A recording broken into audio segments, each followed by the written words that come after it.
aumentar a inteligência, a criatividade, a concentração e a memória. Essa é uma busca que o homem vem travando ao longo de séculos. De uns tempos para cá, as chamadas smart drugs, os psicoestimulantes, têm se proliferado entre pessoas que tentam melhorar seu desempenho no trabalho ou nos estudos. Mas será que essas drogas realmente funcionam? E quais são os riscos para a saúde física e mental? Algumas delas prometem milagres, mas sem qualquer evidência científica. Além disso, costumam ser consumidas sem acompanhamento médico. Essa edição do Matéria de Capa está só começando. Fique com a gente.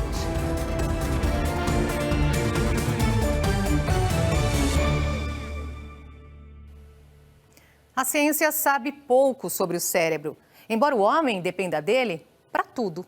Mas se há uma descoberta importante é essa. O perfeito funcionamento desse órgão está ligado a um equilíbrio químico que envolve vários componentes. O cérebro humano, a máquina mais sofisticada que existe. O equilíbrio não é o mesmo para todas as pessoas e depende de um perfeito balanceamento da parte química que influi em diversas funções. Basicamente, os neurotransmissores químicos se dividem em duas categorias: aqueles que estimulam a atividade cerebral e os inibidores, que têm efeito contrário, reduzindo a atividade. A dopamina, por exemplo, é um neurotransmissor fundamental nesse processo. Ela estimula partes do cérebro associadas à concentração e foco. Ajuda a reduzir a hiperatividade e comportamentos impulsivos. Outro importante componente é a serotonina, que atua em várias frentes. Induz o sono, influi no apetite, na disposição e no humor. E mais, ajuda até a evitar a depressão. O glutamato garante as funções da memória, aprendizado e desenvolvimento do cérebro na infância. A norepinefrina, também conhecida como noradrenalina, atua na linha de frente contra o estresse. Agindo em conjunto com a adrenalina, dá os primeiros sinais de alerta. Utilizado como componente em algumas drogas, ajuda a equilibrar a pressão. Agora vamos ver de forma mais detalhada como funciona a dopamina, neurotransmissor fundamental para todo o organismo. A falta ou excesso desse componente provoca sérios problemas. A dopamina também é conhecida como neurotransmissor do bem-estar. O cérebro libera pequenas quantidades desse componente sempre que sentimos sensações de prazer que podem estar relacionadas com o consumo de alimentos ou em situações de comportamento. Ainda sob os comandos cerebrais, melhora o humor, o grau de atenção, a motivação e o aprendizado. Quando o cérebro reduz a produção de dopamina, podem surgir problemas como Alzheimer e a depressão. Incluída na fórmula de alguns medicamentos, ela é importante no tratamento nos casos de déficit de atenção e hiperatividade, mais conhecidos pela sigla em inglês ADHD, em português TDAH. Baixos níveis de dopamina levam à dificuldade de concentração, queda no entusiasmo e na motivação e dificuldade para a coordenação motora.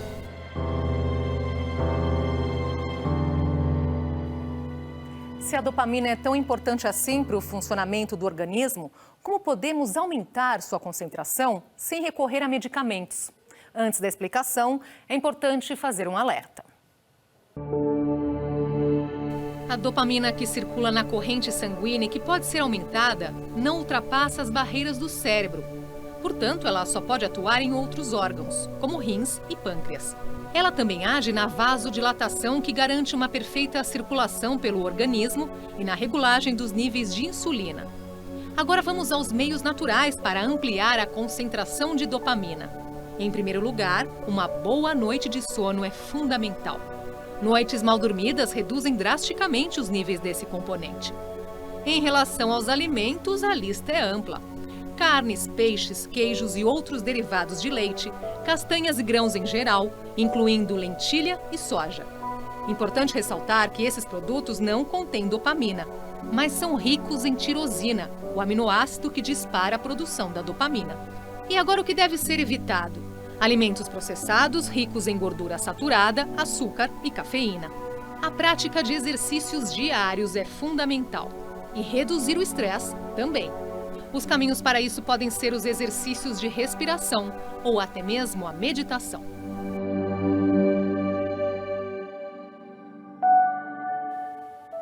Tentar alterar o equilíbrio dos neurotransmissores artificialmente, ou seja, recorrendo a medicamentos, pode trazer grandes riscos. Vamos ver alguns. Em primeiro lugar, é preciso ressaltar que os medicamentos não atuam da mesma maneira em todas as pessoas. Os resultados podem ser mais positivos para alguns do que para outros. Sabe-se que os psicoestimulantes provocam um aumento nos batimentos cardíacos. Isso significa um risco adicional para pessoas que sofrem de problemas no coração. A nicotina, álcool e outras drogas também afetam o equilíbrio químico dos neurotransmissores e podem acarretar uma série de distúrbios. E tem mais. Quando o sistema entra em desequilíbrio de forma sistemática, isso leva à dependência. Pesquisas recentes mostram que pelo menos 30% dos norte-americanos recorrem a algum tipo de psicoestimulantes, as chamadas smart drugs. Essa também é uma tendência registrada na Europa, mas os especialistas alertam que o que parece ser uma vantagem imediata pode trazer sérios problemas no futuro. A maioria das drogas elas vão desregular a parte atencional, né? Então você vai ter mais dificuldade de prestar atenção nas coisas, você vai ficar com uma atenção muito mais flutuante, você vai ter a tendência de ficar mais impulsivo, né? De você chegar a conclusões mais rápidas e ter esse aumento da impulsividade. Você vai ter os chamados controles inibitórios, né? Que você no cérebro você tem breque e acelerador, né? É importante que você tenha o acelerador, que é a inteligência, que é a ambição, mas que você tenha controles inibitórios, né? Que possa fazer com que você se controle, né? Em situações com mais ansiedade. Isso fica prejudicado e eu acho que o conceito que eu acho importante ter, que é a chamada função executiva, fica prejudicado. O que é isso, né? As pessoas que usam drogas se sentem mais aceleradas e achando que está mais eficiente. Mas quando você analisa de perto aquilo que a gente chama de função executiva, que é a capacidade de você pensar, planejar e fazer uma coisa após a outra. No dia a dia a gente faz, nessa parte de manhã, falar, preciso fazer isso, preciso fazer aquilo, e preciso dar continuidade dia após dia. Essa é uma função importantíssima no cérebro que vai dar a continuidade das nossas ações. Não importa você ter uma grande ideia hoje, se amanhã você não dá continuidade a ela, a coisa morre ali. Então, a função executiva ela é muito importante no rendimento da pessoa. Então, a maioria das drogas que nós estamos falando, ela prejudica essa função executiva. Nesse ponto, chegamos a outra questão. Será que é bom para o cérebro estar sempre ultra focado no trabalho ou nos estudos? Para a doutora Hanneke den Alden, neurocientista do Instituto de Estudos do Cérebro da Universidade Radboud, da Holanda, a resposta é não. Ela explica que permanecer focado demais pode reduzir a criatividade e dificultar a absorção de novas ideias. Pausas no trabalho e até mesmo a meditação são importantes em qualquer atividade e terão mais efeitos benéficos do que tentar turbinar o cérebro com medicamentos, diz a neurocientista. Para ela, uma sociedade de pessoas super focadas, ainda mais à custa de meios artificiais, só trará consequências negativas. Como se fossem controlados por um supercomputador, os neurotransmissores alimentam as células com as doses necessárias para manter o equilíbrio do organismo. Mas a quantidade desses componentes precisa estar em harmonia. Níveis insuficientes de neurotransmissores podem provocar sensações como tristeza, perda de apetite, irritação, insônia, alteração de humor, sensação de vazio e dificuldade de concentração. Estudos comprovam que milhões de atividades ocorrem simultaneamente no cérebro. E o desequilíbrio na ação dos neurotransmissores não significa necessariamente que é preciso usar medicamentos para restabelecer as funções. O cérebro humano ele vai funcionar melhor, né, com o mínimo de aditivos químicos possível e mais os estímulos ambientais, né?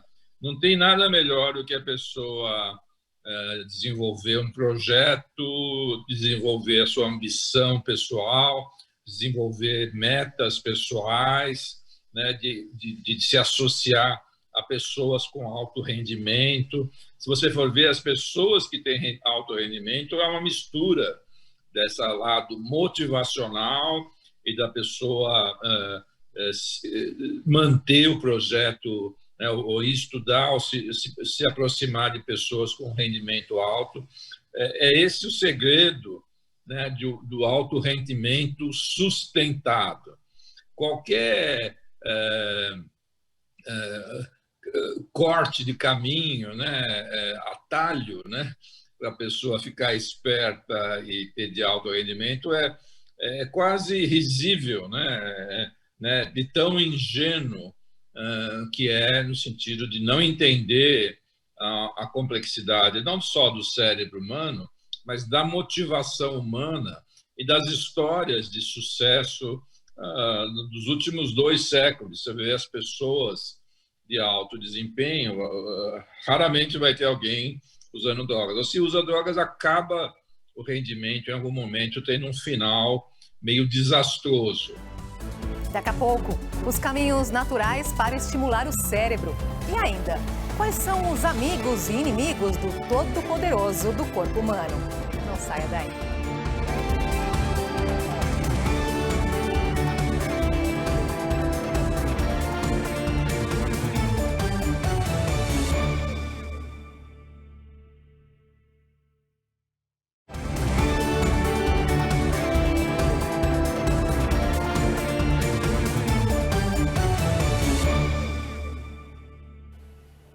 O cérebro é um órgão extremamente complexo, dividido em várias partes. Vamos conhecer as principais. Muitas vezes dizemos cérebro, quando na verdade queremos nos referir ao encéfalo, o principal órgão do sistema nervoso central. O encéfalo é dividido em 3 partes: o cérebro, o cerebelo e o tronco encefálico. Vamos começar pelo cérebro, a maior parte. Ele tem 2 hemisférios, esquerdo e direito. O da direita controla o lado esquerdo do corpo e o da esquerda o lado direito. Ele é formado por estruturas que têm diferentes funções. Entre as principais estão o córtex cerebral, conhecido como massa cinzenta por conta de sua cor. Ele é responsável por ações voluntárias como linguagem, pensamento e percepção. O hipotálamo é responsável por regular a temperatura, os ciclos do sono, a fome e a disposição.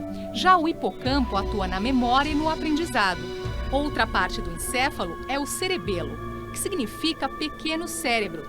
Ele comanda as funções de movimento, equilíbrio e postura. Fica próximo ao tronco encefálico, que coordena ações involuntárias, como respiração, pressão arterial e ritmo dos batimentos cardíacos.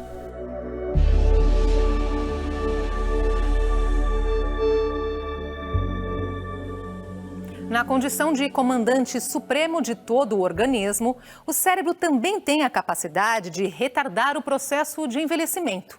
Para isso, ele precisa contar com os amigos e enfrentar os inimigos. Vamos começar pelos amigos de um cérebro bastante ativo, que pode frear o envelhecimento. Ótimas noites de sono, alimentação saudável, exercícios regulares e meditação. Agora os inimigos: álcool e drogas, fumo, pressão alta, ansiedade e depressão. Existe ainda um vilão mais oculto que muita gente nem se dá conta. Nos Estados Unidos é conhecido como ANTS, sigla para pensamentos automáticos negativos.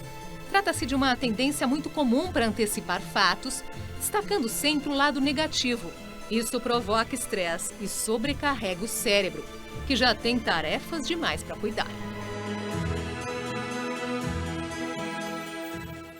Quando se trata de saúde mental, é preciso levar em conta a capacidade das pessoas de liberar a imaginação e criar as mais diversas situações. Mas isso nem sempre é positivo. Sair da realidade para imaginar situações inexistentes. Por exemplo, ficar rico ou viver uma vida bem diferente pode se tornar um hábito perigoso. Isso porque quando a pessoa volta à vida real, tende a se tornar infeliz ou insatisfeita. A doutora Laury Santos, professora de psicologia na Universidade de Yale, explica que viver num mundo imaginário, além de romper o contato com a realidade, impede a pessoa de aproveitar as coisas mais simples da vida, sem contar aqueles que imaginam situações de violência e perigo. Por isso, melhor do que ficar imaginando, ela acha muito mais produtivo meditar, guiando os pensamentos para cenários de paz e tranquilidade. A meditação, segundo a professora, traz a pessoa para o momento presente e seu efeito pode se prolongar ao longo de semanas. Defensora da meditação como meio de alcançar o bem-estar, a professora Laury Santos acha que é preciso romper com os preconceitos que cercam essa prática.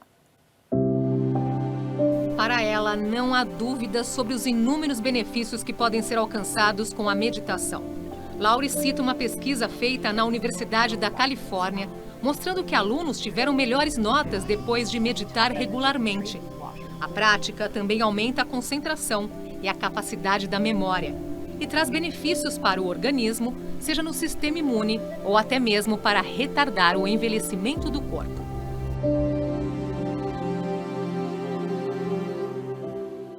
Você sofre por antecipação? Ou se pega preso às situações do passado? Uma técnica pode ajudar a mente a focar no presente. Você já ouviu falar em mindfulness? Há quem diga não ser possível descrever em palavras, por se tratar de um estado mental. Na verdade, é uma técnica tradicionalmente usada no budismo para trazer o foco dos pensamentos ao presente. Mindfulness é estar em atenção plena. No livro Mindfulness, A Practical Guide to Find Peace in a Frantic World, ou Atenção Plena, como encontrar a paz em um mundo frenético, os pesquisadores Mark Williams e Danny Penman alertam para um estilo de vida no modo automático e apresentam técnicas como a meditação para ajudar a despertar para o presente.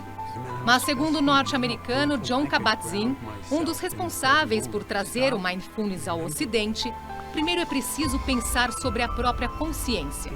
Ele alega que temos plena capacidade de estar conscientes, mas que não fazemos isso com frequência. Além de concentrar a energia do corpo a viver o agora. Isso pode render mais criatividade e satisfação nos resultados e conquistas. Eu acho que as evidências são muito favoráveis a mindfulness, a yoga, a exercício físico. O que eles acabam tendo em comum, não só é o relaxamento, né? Se a pessoa tem um nível de ansiedade maior, ela poder ter um nível de ansiedade que comprometa menos, né, o seu funcionamento, mas, além disso, elas tendem a melhorar o foco, né? O foco atencional, né, o foco da memória, né, ela é uma das funções assim, mais importantes para o rendimento continuado, né? Então, com certeza, essas técnicas milenares, mas que teve desenvolvimento, o mindfulness é um novo nome de um aperfeiçoamento, né, de uma técnica mais antiga, e eu acho que é muito bem-vinda assim, em termos dos instrumentais que a gente possa ter para melhorar o rendimento das pessoas. Eu acredito muito nessas a alternativa, ela virou o mainstream, né, que a gente chama, né? É uma técnica com muita consistência, né? Não chamaria mais de alternativa, porque ela é uma técnica muito consistente e muito eficiente. Então, eu acho que isso faz sentido para a pessoa que queira melhorar o seu rendimento, não só pela diminuição da ansiedade, que já é um benefício para você poder ter um rendimento melhor, mas também de melhorar o foco. Se você tiver que ter uma disciplina, né, uma autodisciplina, né, uma continuidade daquilo que você faz, você vai mais longe do que, eventualmente, uma pessoa que tem inteligência maior, mas não tenha foco e fica se dispersando ao longo do caminho. Daqui a pouco, pesquisadores descobrem como reverter lesões cerebrais e ainda caminhos para evitar o surgimento do Alzheimer. Não saia daí.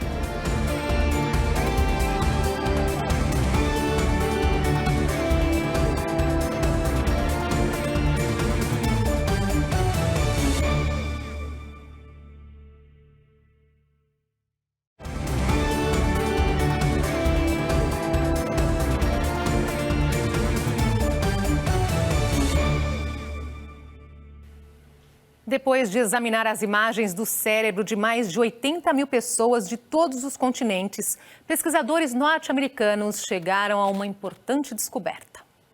From looking at 83,000 brain scans.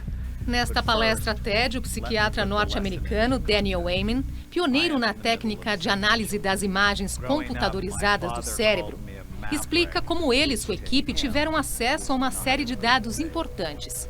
Depois de 22 anos de estudo, ele lembra, reunindo dados de 83 mil pacientes, foi possível confirmar as teorias sobre alterações no cérebro destinadas a corrigir problemas resultantes de acidentes ou doenças. E o mais importante, segundo ele, foi constatar que era possível melhorar o desempenho das funções cerebrais, mesmo em pessoas que haviam sofrido lesões graves. Amen recorda que ele e sua equipe desenvolveram o primeiro e mais amplo estudo sobre danos cerebrais em jogadores da Liga de Futebol Americano, a NFL, um esporte que costuma provocar acidentes graves. Quando isso foi revelado, a Liga se limitou a dizer que não sabia dessa possibilidade. Segundo o Dr. Amen, a verdade é que os dirigentes esportivos não queriam tomar conhecimento dessa realidade. Mas o que realmente surpreendeu a equipe, segundo Amen, foi a segunda parte do estudo. Nesta etapa, 80% dos atletas submetidos a tratamentos revelaram progressos na circulação sanguínea, memória e humor, que tinham sido afetados pelos acidentes em campo. Reverter danos cerebrais foi uma conquista importante. Então ele mostra a imagem computadorizada do cérebro de uma adolescente que sofria de hiperatividade e apresentava vários distúrbios de comportamento. Segundo o especialista, após o tratamento, ela passou das piores para as melhores notas na escola e seu comportamento se tornou bastante estável. O ponto de partida para os tratamentos aplicados pelo Dr. Amen e sua equipe é o chamado SPECT, sigla em inglês para a emissão única de fóton para tomografia computadorizada. A partir das imagens é possível ver como o cérebro funciona, quais áreas merecem atenção. De acordo com ele, um programa de reabilitação cerebral pode apresentar excelentes resultados e se baseia principalmente em exercícios, alimentação saudável e outras práticas recomendadas pela clínica. To change generations to come. I'm Dr. Daniel Amen. Thank you. O número de casos de Alzheimer deve triplicar nas próximas décadas, de acordo com estudos realizados nos Estados Unidos. Mas essa é uma doença que pode, pelo menos, ter seu impacto reduzido. Especialistas concordam que o Alzheimer começa a se instalar no cérebro cerca de 30 a 50 anos antes do aparecimento dos primeiros sintomas. Hoje também são conhecidos os males associados ao Alzheimer, como as doenças cardíacas, pressão alta, câncer e depressão. Combater esses males mais visíveis é um caminho seguro para reduzir a chance do aparecimento do Alzheimer no futuro. Entre as mais incríveis descobertas feitas a respeito do funcionamento do cérebro está o fato de que ele sempre pode ser melhorado. E isso depende da própria pessoa. O caminho mais rápido para esse aprimoramento é o aprendizado. Isso porque a cada informação nova que aprendemos, o cérebro estabelece uma conexão, mobilizando milhares de células. Ou seja, dispara uma intensa atividade para processar ou armazenar aquele dado. Cérebros mais ativos são mais potentes e isso significa inteligência e criatividade. Portanto, ao aprendizado. Essa edição do Maté de Capa fica por aqui. Nós voltamos na próxima semana, neste mesmo horário. Ótima noite para você. Até lá.